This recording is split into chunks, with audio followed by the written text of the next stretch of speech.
Introducing Virgin Sport. Virgin, first for football. The world's greatest players on video. 11 of football's all-time greats in action.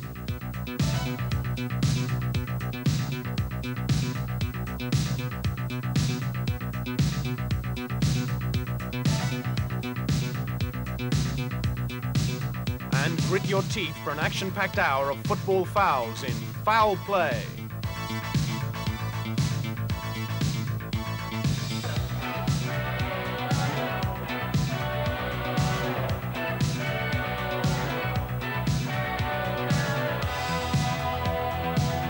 The basic swing. Improve your golf swing with Peter Allis and the world's leading players.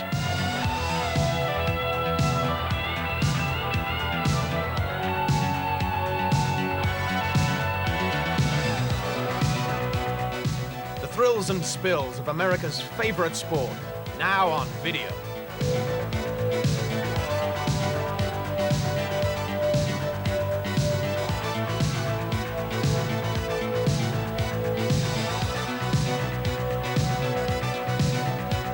Hooked on racing? Now you can relive the great races of the last 10 years in two superb video compilations, Flat Racing and National Hunt.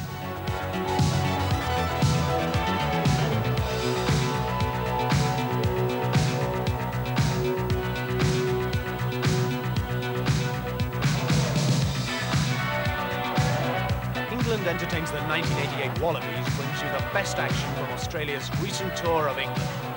And the rugby year, a complete roundup of the 1988 English rugby season.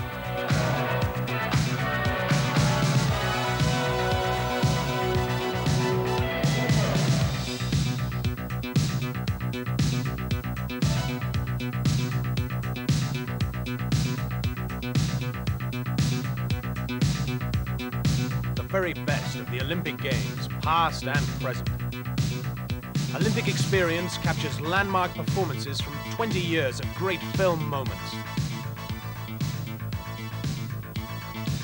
And from Seoul 88, two superb official highlights programs, the Golden Moments and Olympic Gymnastics.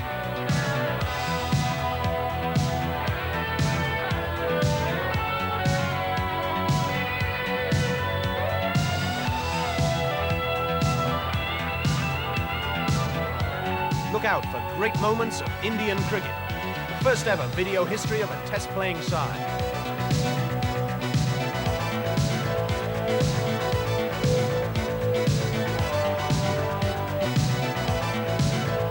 Hold on tight for highlights from the most exciting motorsport events around.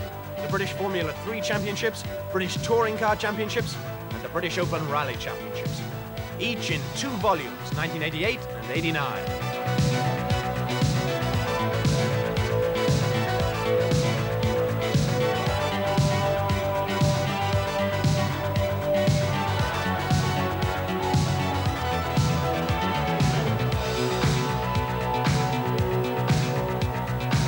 Burning rubber brings you jet cars, monster trucks, and car-crushing tanks in a thrilling display by the best stunt drivers around.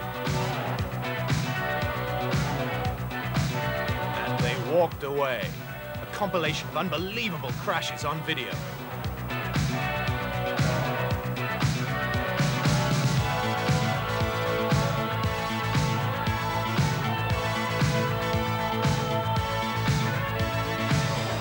Minter, Conte, Finnegan, and many more in Harry Carpenter's British boxing greats.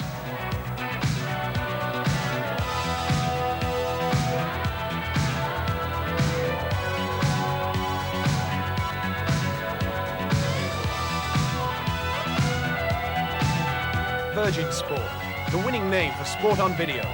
All titles only $9.99 at high street video shops now.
Squash is one of the fastest growing and most exciting sports in the world.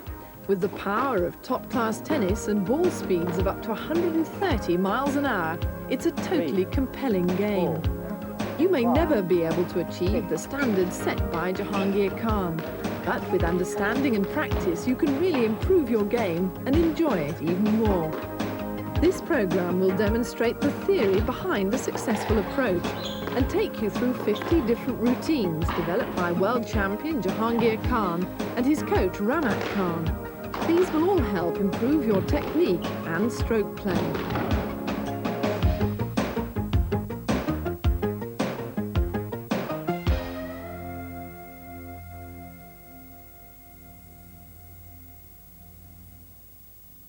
There are three basic items that really affect our play: our kit, the racket and the ball itself. The kit should be loose enough for easy movement across the court, lightweight, made of a material that breathes, and should be clean each time you go on court. Suitable footwear is vital, both to avoid injury and prevent marking the court. Most of the major manufacturers produce a squash shoe designed with a solid ankle support, high adhesive grip for the wooden floor surface, and soft uppers that allow great movement on all the axes: twisting, turning, jumping, running and stopping. The choice of your racket should be determined by your own size and the size of your purse. Do get advice from the sports shop or squash coach at the club. The heads may be different shapes, but for most of us, the weight is more important. Various different bindings can be wrapped around the handle and re-wrapped when they get slippery or worn. Take care of your racket and don't just dump it back into your kit bag after the game, because the damp will affect the strings and the grip.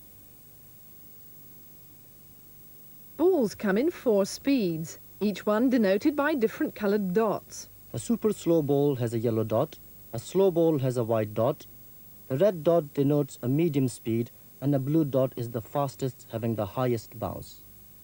Intermediate and higher level players should use the yellow dot, while beginners are better off using the blue as it doesn't die so easily. Always warm the ball up before play. It takes time to get up to performance temperature. Good technique begins with the proper grip of the racket. Having an incorrect grip is the greatest handicap any squash player can have. Take your racket and hold it in your left hand at the center of balance. With your right hand, shake hands with your grip. Your index finger and your thumb should form a V with your forefinger slightly advanced toward the racket shaft. This will give more sensitivity to your touch. Now with the left hand, turn the shaft a fraction anti-clockwise to open up the face of the racket. It will give you a natural slice to the forehand and more importantly, much more control on the backhand and volley. Don't allow the head of the racket to drop. It'll make you slow preparing for each stroke. The actual grip should be firm and comfortable, but not too tight. Get used to the length of your reach, as the position of the ball varies so much. Each height represents a different zone of stroke play, and each zone will require a different stroke. Everybody's build, and therefore their reach, is different, and being used to the length of your reach will help you avoid mistakes and accidents. Squash is such a fast game that you have to respond to a whole sequence of events in order to coordinate and control your game. Your eyes watch and judge the situation. Your mind thinks what you're going to do. Your legs take you around the court to the ball. Your arms provide the power to generate the stroke. Your racket hits the ball. The ball hits the wall. The wall gives the bounce, and the bounce is what can stretch your opponent to the limit. Technically, the forehand and backhand drive are the most important strokes, but the action of these forms at least the basis of most of the other shots. Imagine swatting a fly. It's a wrist action with a compact whole arm movement, almost like throwing a ball. For the forehand drive, direct all your attention to the moment of impact. At impact, press the racket towards the target with a flick of the wrist. Follow through a short distance. The momentum will take the racket head up round the shoulder. Racket arm up above the shoulder with elbow bent for maximum power. As you hit, the weight is transferred to the left foot. There. Legs bent to help you get down to the ball, feet and body facing at right angles to the ball's path. Most beginners really dread the backhand. Top players usually prefer it though, as it's actually the more natural stroke and produces the greatest speed and accuracy. It has the force of the forehand, plus a twist of the shoulders to produce vital extra power. Position yourself at right angles to the path of the ball. Begin the action early. Raise your racket hand to shoulder height with your elbow pointing directly to the ground. The ball must be taken in front of the body with the weight transferred to the right foot at the point of impact. The shoulder movement precedes the arm movement and the body pivots naturally at the waist. The follow-through must be compact and controlled, and always allow yourself plenty of room for the swing. These drives and their variations, volleys, boasts and drop shots are the basic armoury of every player's game. Many rallies hang simply on these basic drives to a length. Practice hitting to a good length all the time.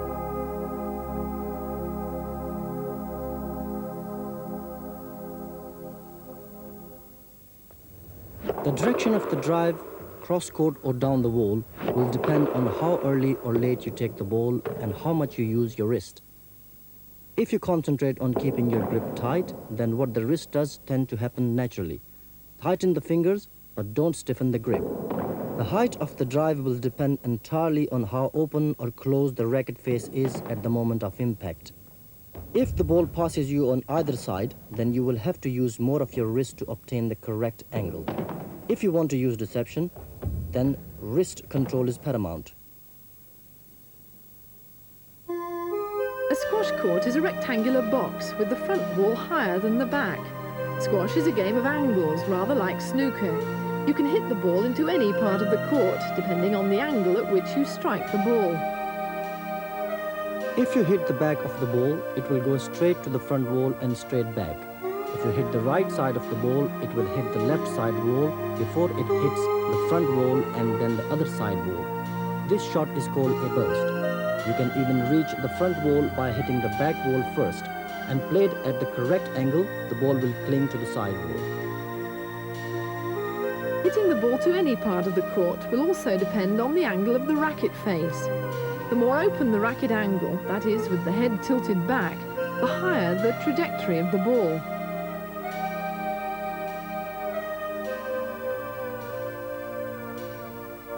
The other major element is power. With the same racket angle but different power, the ball will go to different lengths. Full power will send it to the back, medium power to the middle, and a soft touch will drop the ball in front. Even when you are at the back of the court, you can achieve a similar effect playing the ball short or long, either by using different power or different racket angle or different combinations of both.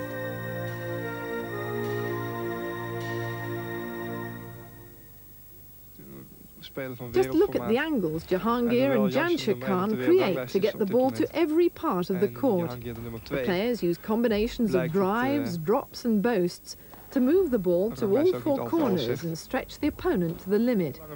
Each man has dazzling racket work and movement, and each tries to create an opening to make a kill. Jahangir de fitste speler in het circuit is op dit moment.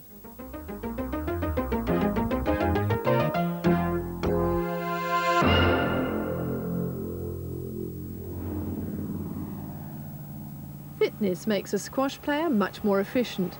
There's little difference between what Jahangir is doing and what you should do. It's just that at the highest level and with long, grueling rallies, he has to do a lot more of it. Strength and endurance, speed and agility are vital to top-class squash players. One day, Jahangir will do distance work to improve his stamina. The next, he'll do different types of sprints to develop his speed. Many club players prefer just to go on court to bash the ball around and have some fun.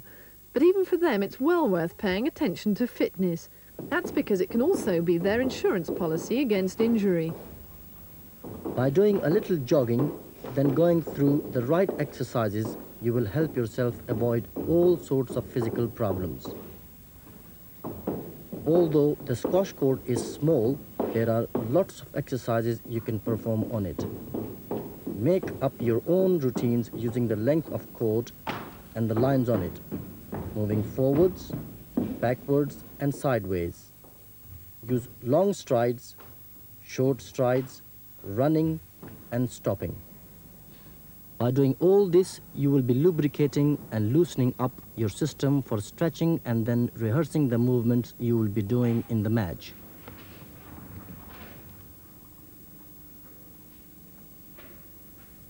No matter what their standards, squash players need to be agile and supple. Stretching exercises like these should be done before and after a game as part of the warming up and cooling down process.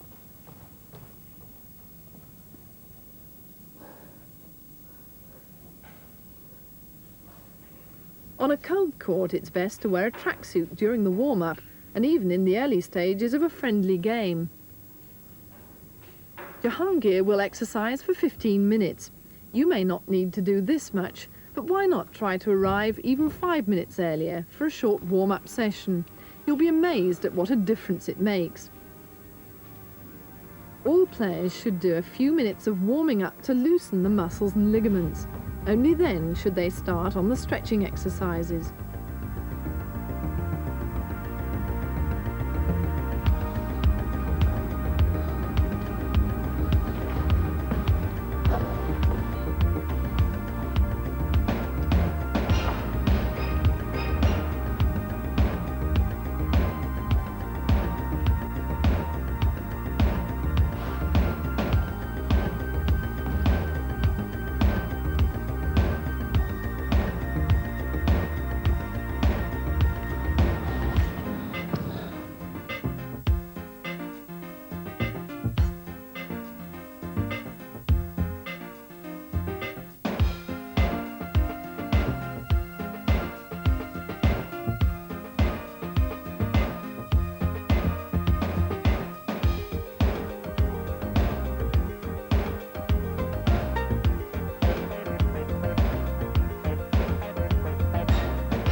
For a good start, you need a good serve. Many players underestimate its value. It's not merely a method of starting a rally and putting the ball into play. It's something that can give you a real advantage. So there are three types of serve. One is high lob serve, bouncing the ball onto the side wall, dropping on the floor, hitting the back wall. Limits your opponent's angle to hit the front wall. Second serve, if opponent is hanging back into the center court, you can hit the ball hard into the side wall nick. The third one is, opponent is not expecting that you're always serving onto the side wall, so he turns. And that's the time to surprise him and hit the ball on opponent's right shoulder. So let's go through the first one, high serve. As rules say, you must put 1 foot in the box. Right, you put 1 foot in the box. Now, after the serve, you've got to move to the tee. So it's important that you put right foot there, left foot here. Now you're in a position when you serve, you can actually take one step and you're on the tee and take full advantage of your opponent's return. So, foot in the box, left foot out, check your grip, racket face open, look at the front wall where you're going to hit, because the front wall is going to give you the right answer. Aiming right below the outline. High lob serve onto the side wall, remember. So let's go. The serve should strike the front wall and side wall and finish as close to the back wall as possible. To test how good your serve is, put a racket 2 racket lengths from the back wall, and the ball should hit the side wall, then the floor, before finishing up in the area between the racket and the back wall. Right, now the second serve, which is hard hit just above the service line and bouncing the ball into the side wall nick, because opponent is hanging somewhere here. Right, check your position, tight grip, look at the target, throw, hit. Right.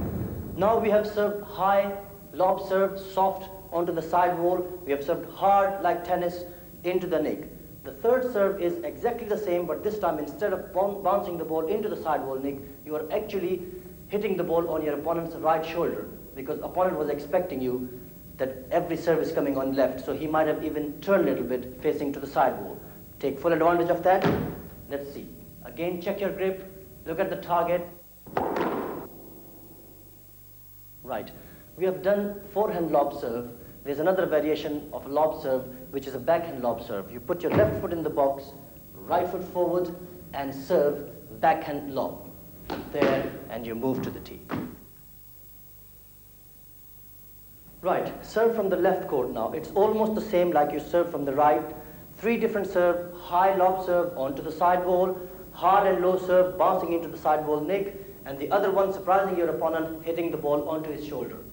This time you put your right foot in the box, left foot out, you're right underneath the ball. Now the angle of hitting the ball is different, because this time you can actually go under the ball, and if you slice the ball, turning the ball toward the side wall, then the ball will go parallel onto the side wall, which makes it cling to the side wall. Watch. Watch your opponent's position, check your grip, look at the target, and serve. The difference between a good serve and a bad one can be slight, but practice will give you the style and confidence to serve well consistently.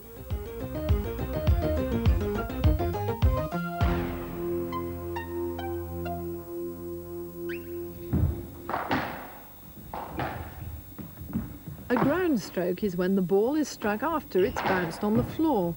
It's the most common and most important stroke in the game. It forms the basis of almost every rally.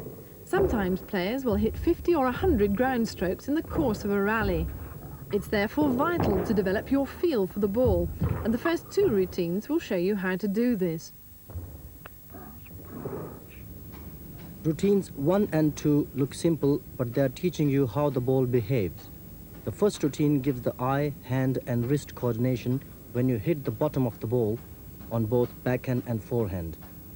By then going on to slice the ball, you will develop the right feeling for certain strokes. By next hitting the top of the ball, you will appreciate the bounce and learn how to keep the wrist loose. Try seeing if you can do 10 of these. During ground strokes, the ball should bounce in the green corridors to stop your opponent dominating the central position. As you improve, the corridor narrows. The third routine will help you hit ground strokes down the wall, starting from the front of the court, moving to the back, and then returning again. You're learning to hit the back of the ball to keep the ball straight. At the front of the court, you'll learn to hit the ball short again in a drop shot. As you move back, you will be hitting the ball higher and harder to achieve a good length. The best length is when the first bounce is just behind the service box and the second bounce as near the back wall as possible.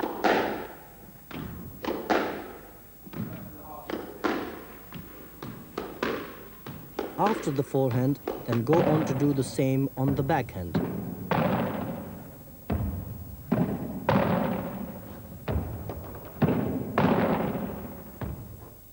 Routine 4 will help develop cross-court ground strokes by yourself. As before, start from the front and move back, but this time hit the ball alternately backhand and forehand. To develop a cross-court, you will be learning to strike a different part of the ball from when you hit down the wall. Routine 5 is to help develop the boast. That's when the ball strikes the side wall first.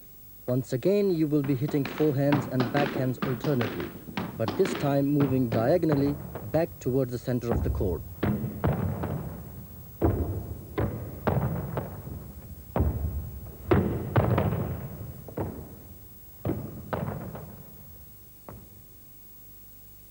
In routine 6, you hit the ball in a figure of 8, alternately into each front corner of the court. This develops wrist snap and helps you learn to hit different parts of the ball as well as to play the ball off the wrong foot. To do this, you will need to transfer your weight quickly from one foot to the other.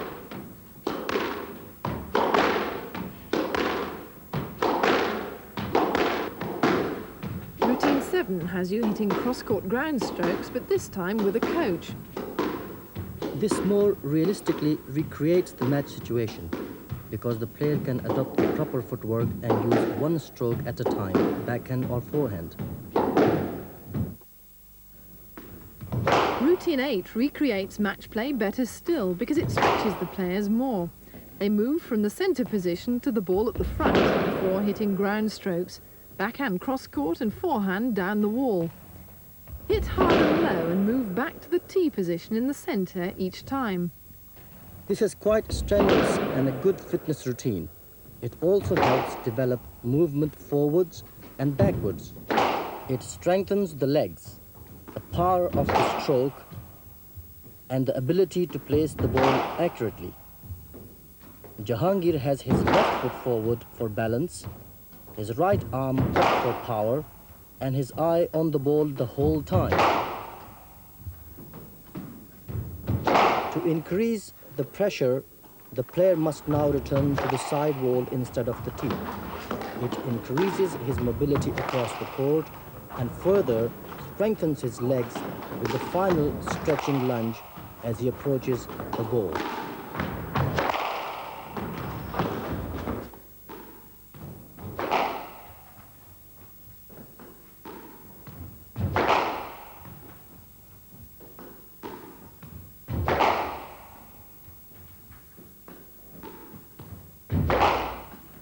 Routine 9 develops different kinds of boasts. At the front of the court, it is a tickle boast, where you pretend you are about to drive to a length but instead hit the ball to the side wall, thus wrong-footing your opponent. In mid-court, it is an attacking boast, taking the opponent who is behind you from the back to the front.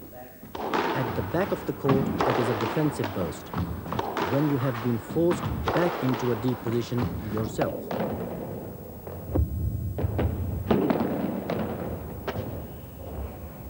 These routines look easy when they're done well, but they take time and practice to perfect. They'll certainly help you develop your game enormously. Bruno Brooks is a beginner, but he rapidly learned how to gain control of the ball. Book a court regularly for practice, instead of just playing a game. You can practice on your own, or with another player, or with a coach.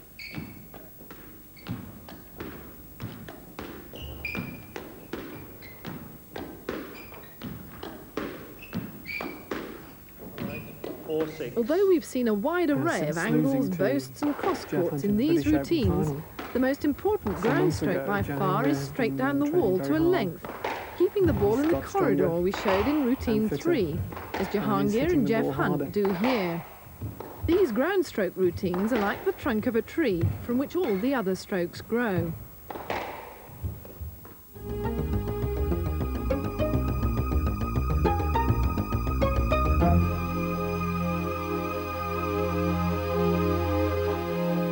The volley, a shot hit before the ball bounces, is valuable both for taking the initiative and keeping it. It's the basis of an attacking game, and if the ball's taken early, it'll put pressure on your opponent. Watch how Jahangir, taking the ball early, pressurizes Jansher. This rally ends with a mistimed volley into the center of the court.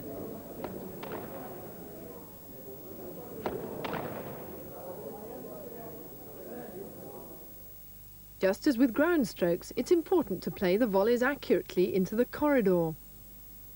Routine 10 is similar to the one for the forehand ground stroke, starting at the front and moving gradually to the back of the court, then returning to the front, all the time hitting the ball down the wall.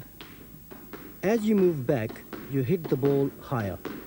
Use a shorter swing for extra control. And notice the importance of keeping your eyes on the ball. It is perfect practice for the return of the serve. These routines are like the trunk of the tree we mentioned.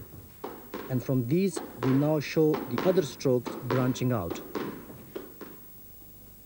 Routine 11 is a mid-court volley and good practice for returning the ball to the front. It should be targeted with a steady wrist above the service line. By learning to hit this target, it will help you to make a kill when you need to place the ball just 1 inch above the tin.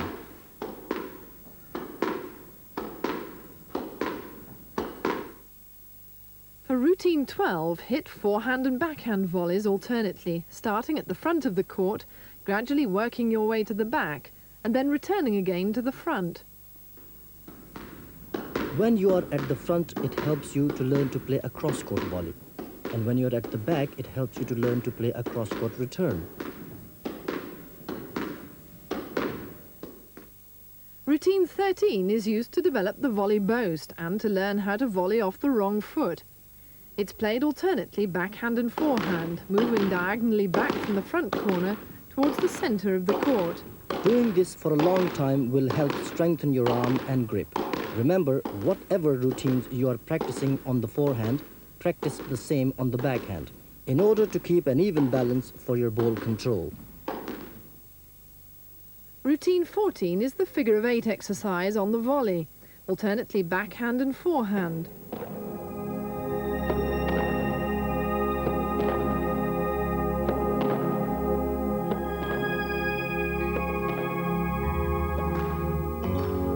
It develops quick reactions, great rhythms, movement of the body from the hip and the ability to play an accurate shot off the wrong foot. The trunk is in a steady position but swiveling with each shot.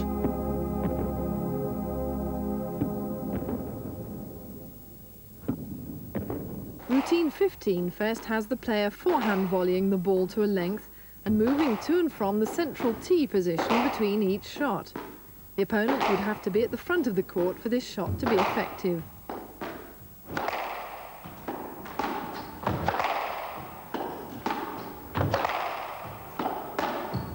When the opponent's at the back of the court, then you'll want to cut the ball off short. This can be done either with a hard overhead or a high volley to the nick, or a soft, low volley drop into the nick. Stand almost square to the path of the ball to do this. Throughout all this, the coach's role is very important, leading to different lengths, different speeds and different directions so as to keep the player prepared for almost any situation. For accuracy, on the backhand side, get the right foot forward. But if you can't manage this, you can still hit a well-placed volley by pressing the racket towards the target. Try and develop the volley so that you aim for the nick all the time. For the less advanced player who may not hit the nick quite so often, make sure the ball hits the sidewall before the floor. Too many players lack the confidence even to try a volley. By doing these exercises, you'll develop the skill to be able to use the stroke in a match.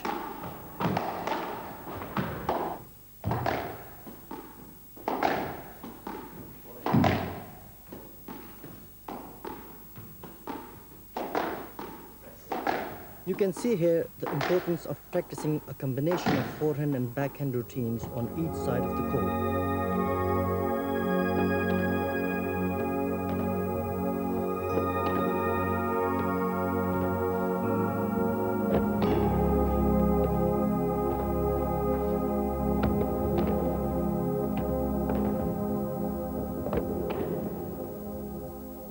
Routine 16 is the cross-court volley. When you're on the tee, you hit the ball to force your opponent to the back of the court. When you're at the back, you place the ball high on the back wall to get yourself out of trouble. Both shots enable you to take the center of the court.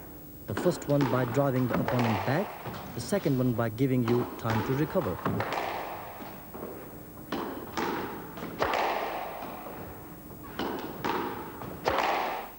Routine 17 is the volley to a length to take the opponent back, and then a volley boast to bring the opponent forward.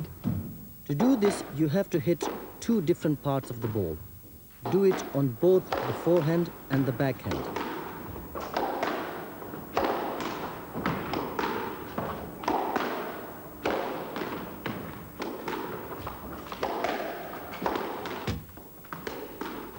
Then move forward for an attacking volley boast on both sides. This is a good routine for fitness and for strengthening the arm, as the coach does not allow much time between shots.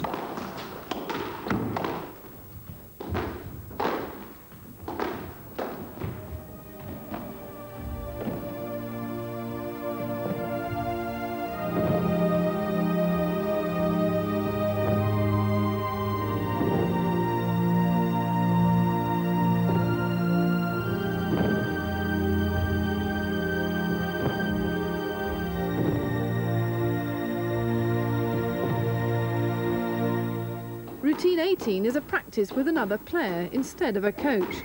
In this case, it's British champion Del Harris. Always practice with discipline. It's a good idea to make a game out of it, with scoring to give you greater motivation. After doing cross-court volleys from the mid-court, the two players move forward and feed each other with volleys from the front court. They finish each exercise with a kill. Cooperation is vital for maximum benefit.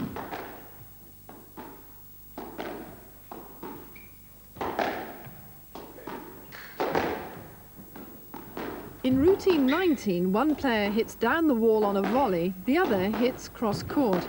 Then they change position so they can combine these two types of volley.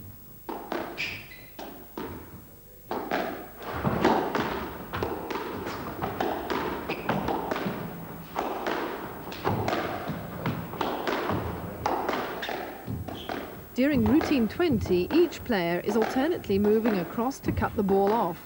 One playing length to the back, the other playing a short volley drop to the front. This routine is a good exercise to speed up your footwork. And don't forget the forehand side as well.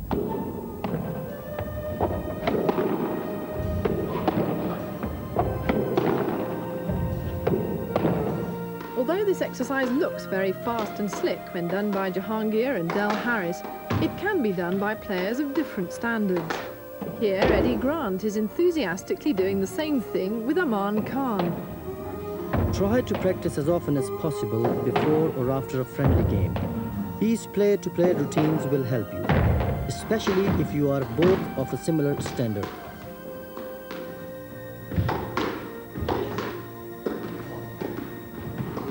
Tight, watch the ball. Moving backwards. Look how well these practice routines work for Jahangir in a match. He uses 3 different volleys, the volley drop, the volley cross-court and the volley boast, to take Jeff Hunt to different parts of the court.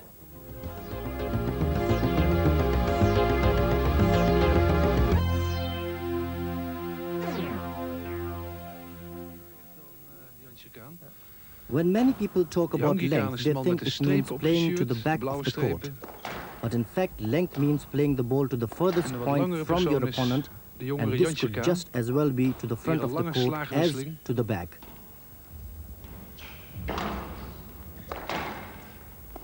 Jahangir and Jahangir Khan may look as though they're simply sparring, playing the ball to the back. But they're also trying to create the opening for a telling blow to the front. Overigens zijn dit absolute topsporters. Ze trainen ongeveer 5 tot 6 uur per dag.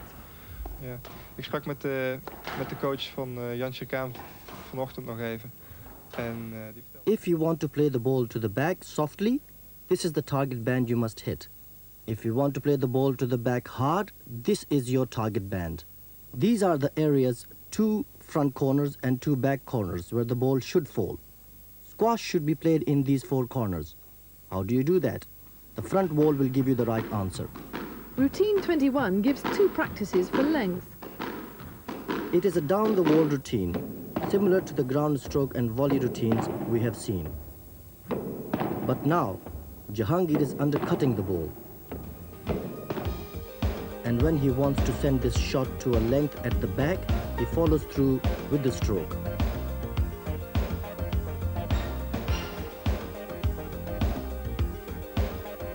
Or, if it is to go to the front, the follow-through shortens.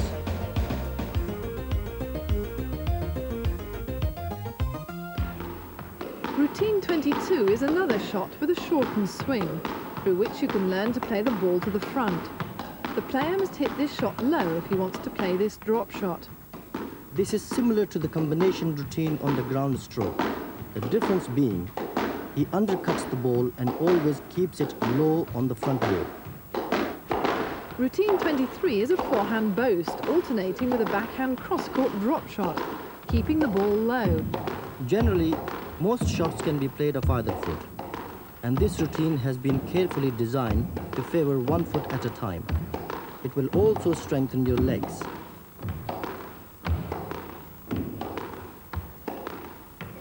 In routine 24, Jahangir is using a lot of slice on both backhand and forehand.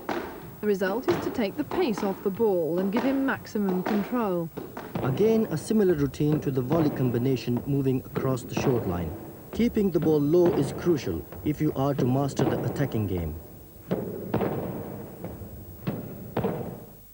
In routine 25, Jahangir feeds himself and plays the same sliced drop shot, but from different angles into the nick on both sides.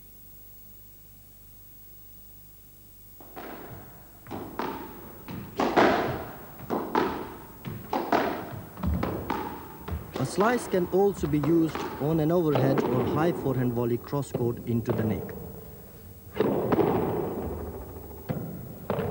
Routine 26 is somewhat similar.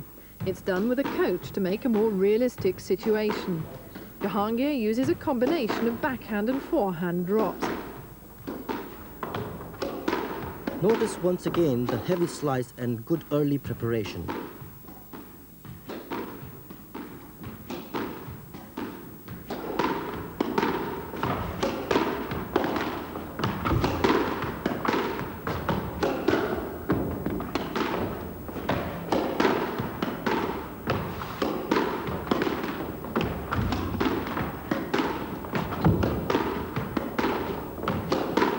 Routine 27 is the straight drop.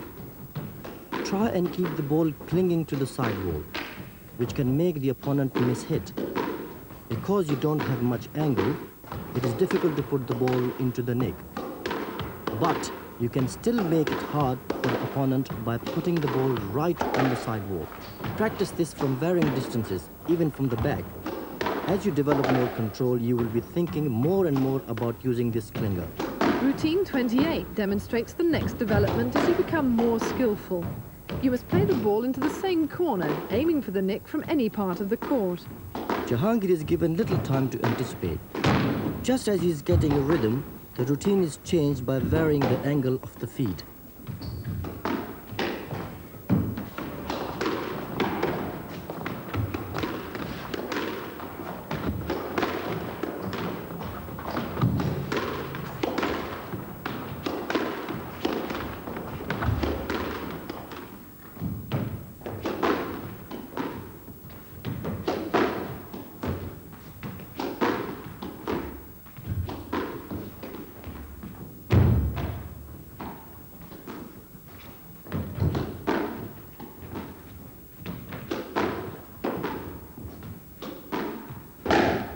Routine 29 is a combination of ground stroke drop and volley drop. Jahangir alternates the two strokes and the sides on which he does them, forehand and backhand. Wherever the ball comes, there is no excuse not to play it short. If you play a good drop shot, be ready for a weak return from your opponent.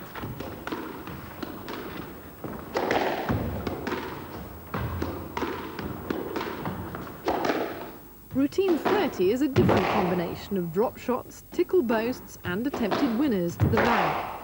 After you played a drop, the opponent may play a drop in return.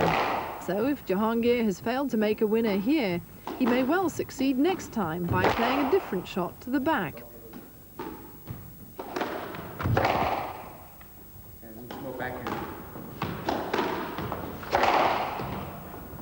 This is a dual role exercise where you can act as both yourself and your opponent. Don't forget to use both sides of the court. Routine 31 is one of the most basic and important practices. Try to hit 100 straight drives off one bounce. This is good for keeping the ball in the corridor down the wall, getting a good length and strengthening the arm. Even if you fail on the 99th stroke, you must start again.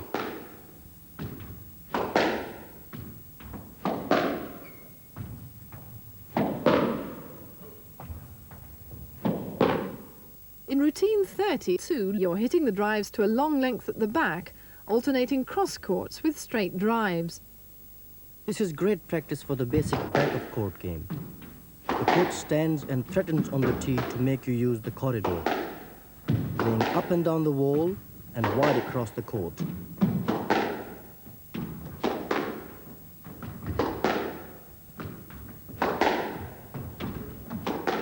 In routine 33, two players demonstrate the same practice. Martine Lemoynian this time playing with Lisa Opie. It can be done in a game with scoring. One player can hit a cross court and one down the wall, and then change roles.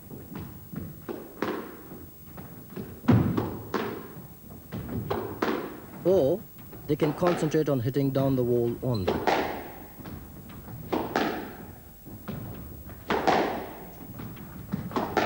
In routine 34, one player feeds anywhere and the other player hits only down the wall. The player who's feeding can really practice all the shots: boasts, drives, drops and volleys. The other player who's practicing hitting to a good length can also change to cross courts. This routine will teach you attacking and defensive squash and will also help you move quickly to the four corners and develop discipline.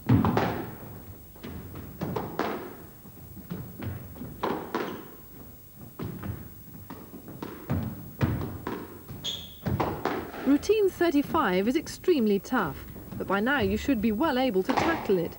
It's drop countered by drop and drive countered by drive. It teaches you to drop from the front and drop from the back, to play a length from the front and a length from the back. It is a perfect practice for moving your opponent from front to back and for changing the pace. It is also a great routine for developing fitness.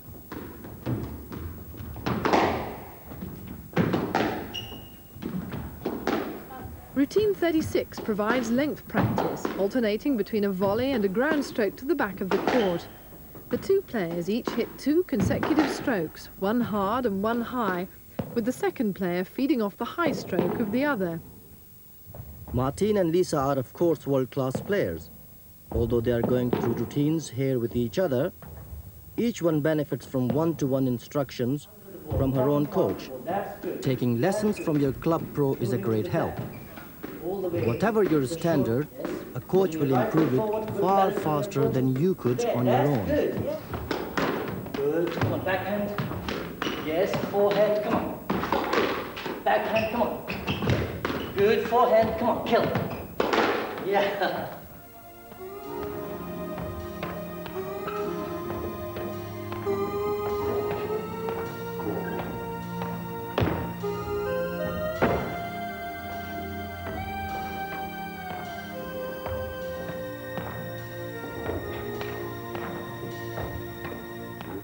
Jahangir is commanding the key position against Jansher by varying his length, both to the back and to the front. This creates an opening in which he tries to make a winner with a volley drive. The point eventually ends with a disputed let. Lets in the game of squash are quite complicated and are based on the principle of safe play. To understand them in detail, it's well worth studying the rulebook. Tactisch erg sterk. 8-2 in de derde game, nadat Jahangir Khan de eerste twee games ook al op zijn naam had gebracht.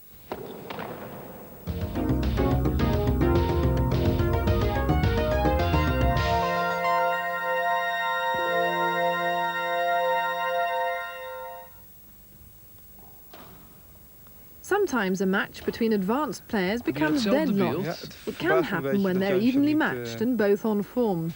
To break the arm pass, you might try a surprise shot. Jahangir often catches his opponent out with this bold and unexpected reverse angle. Oh, dit was bijzonder subtiel. Another shot which sometimes seems impossible to return is the clinger. You can see how to scrape it off the sidewall on the forehand and then the backhand. Do not try to hit the ball in the middle of the racket. Instead, shave it off the sidewall with the frame. Another very difficult shot is retrieving the ball from the back corner. You could try a defensive shot by hitting the ball off the back wall. If you can't manage this, use a boast off the side wall to reach the front wall. Put your left foot forward, bend down and stroke the ball right underneath with full power. Routine 37 alternates two boasts, a backhand and a forehand. You'll need to turn quickly and stretch well. Don't let the ball bounce twice. Do the exercise for a minute at a time with a 30-second rest in between. The length of the exercise depends on your particular ability, but aim towards a 1-minute routine, increasing the time as you get better.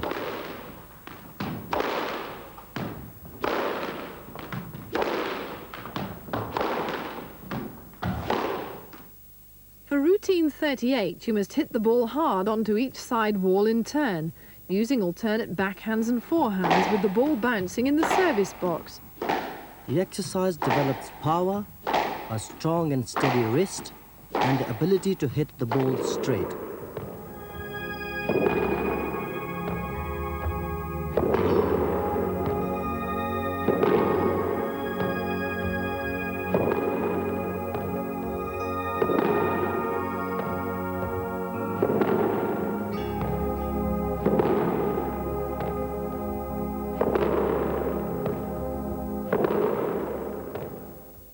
Routine 39 is similar to the previous one, except that Amarnath is using the front and back walls instead of the side walls.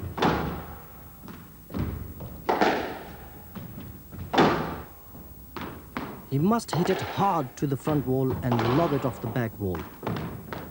Now he has to use more movement. It's quite demanding on the legs. In routine 40, we add the cross-court lob off the back wall to the previous exercise.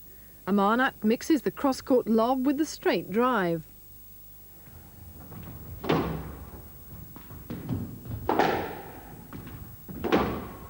This is not only a greater test of control, but further extends the amount of movement needed.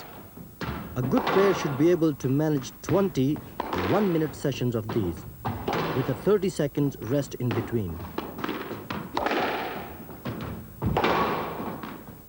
In routine 41, Amarnath stands still and hits the ball into the corner, striking the front wall first and then the side. The ball comes back to where it started from. This develops power and the ability to finish the rally to a length at the back or hard into the nick at the front.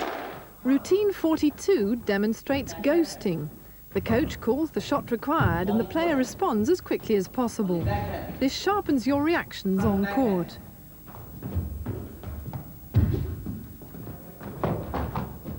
Front forehand. Volley backhand.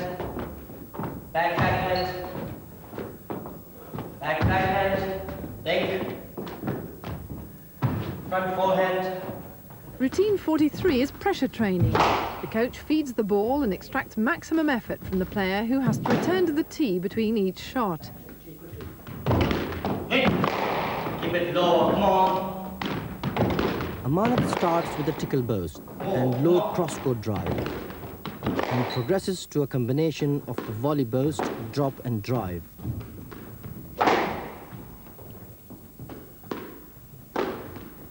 And he will do the same on the other side.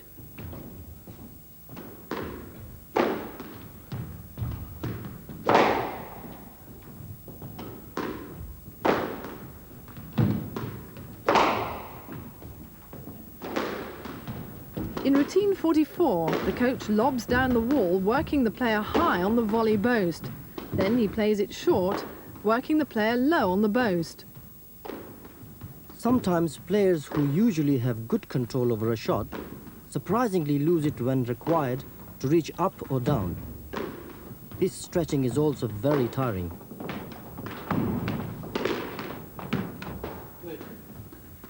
In routine 45, things are getting tougher. Here is another kind of pressure training which combines a number of different shots. Amarnath must stretch to reach the drop shot. Then a hard length is played to the back, forcing him to cover the diagonal, the furthest possible distance he can go to make the return cross-court. Come on, stretch. Long step, come on. Hit that ball, hit. Routine 46 includes all four corners. Jahangir and Del Harris are practicing length, boast and drop. This is good for both skill and fitness. There is little or no recovery time. As soon as you have played one stroke, you have to move to another corner. This takes a degree of cooperation. One player may well be able to kill off the other in a routine as demanding as this, but the object is to stretch the opponent just enough, extending the rally as long as possible. Now Jahangir and Del modify the exercise. They still boast and drop, but instead of driving down the wall, they drive across court. Both exercises test you mentally and physically, and they are excellent practice for those long, hard rallies in real match play.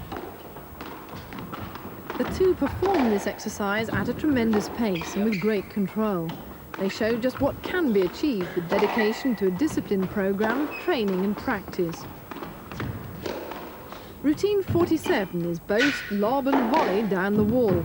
It's another variation of working from corner to corner, bringing the player from the back to the front and then back again.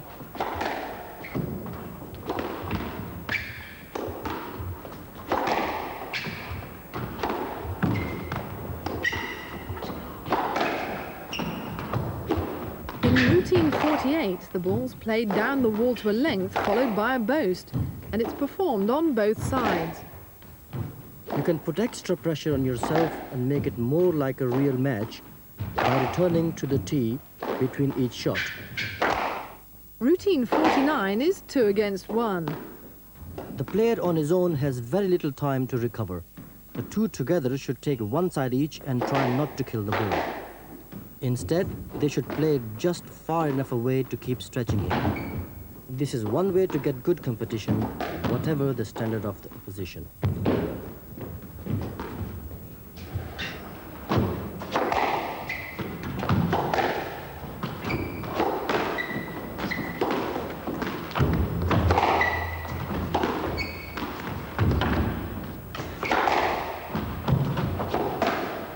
An advanced player can go on court with 2 lesser players and still find he has more than enough to do. Look at the variations of strokes these players produce.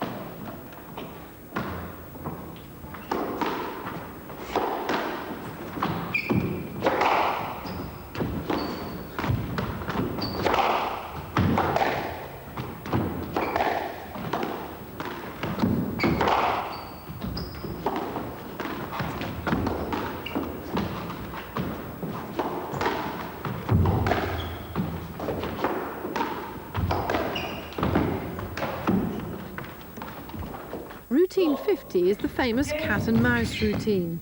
The cat chases the mouse, but when the coach calls out, the roles are reversed. This often happens in a real match when an attacking shot is picked up and turned into a sudden counter-attack. To become the complete player, you have to cope with both kinds of pressure in a match, to attack and defend.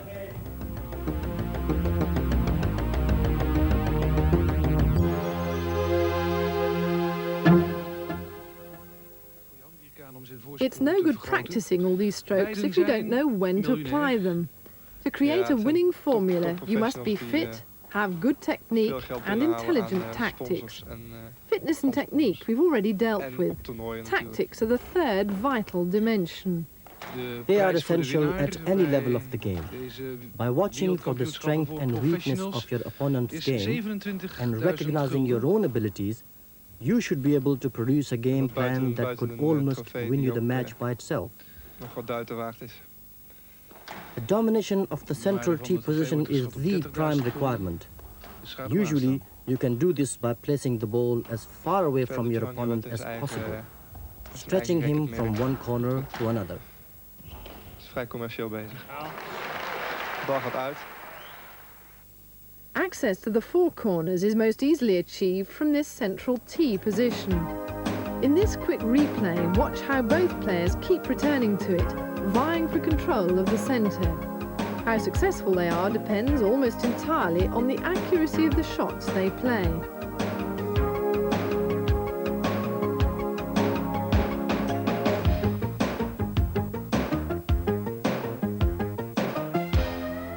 The court can be divided into 2 areas. When you are on the tee and the opponent's return is in court 1, he has made a weak shot. You should return the ball into either of the court 2s. If the opponent himself has played the ball in court 2, you will have to relinquish the tee. Here a weak return of serve is followed by a backhand drop shot into court 2. If in the same situation you move across and play a forehand drop shot, the opponent must go around you to reach the ball. If you now feel the opponent may anticipate the ball going to one corner, send it to the other.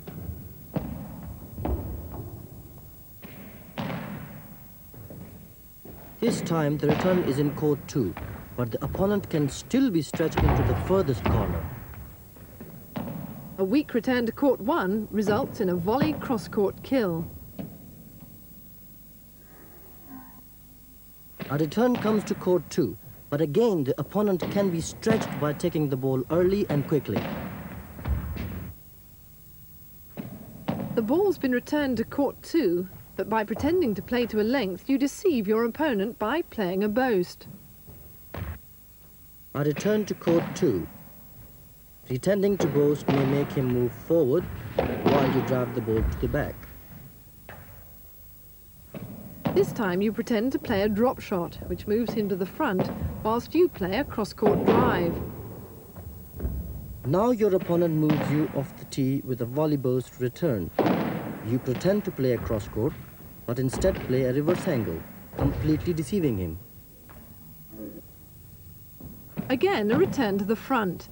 You show him a boast, but play a straight drive to the back. A reverse angle return brings the ball back to the backhand. You pretend to play down the wall, but wrong-foot him with a tickle boast. A good return moves you from the tee and gives him the chance to stretch you to the front and win the rally.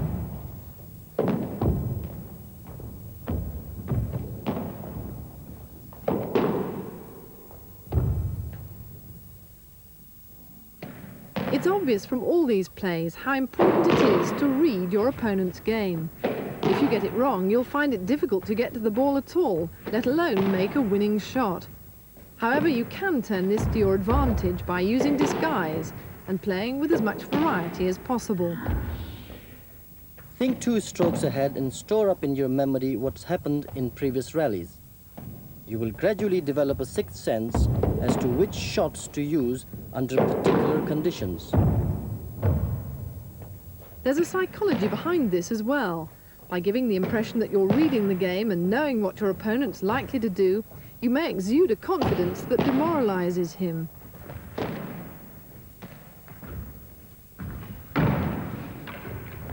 Obviously, you should always change a losing game.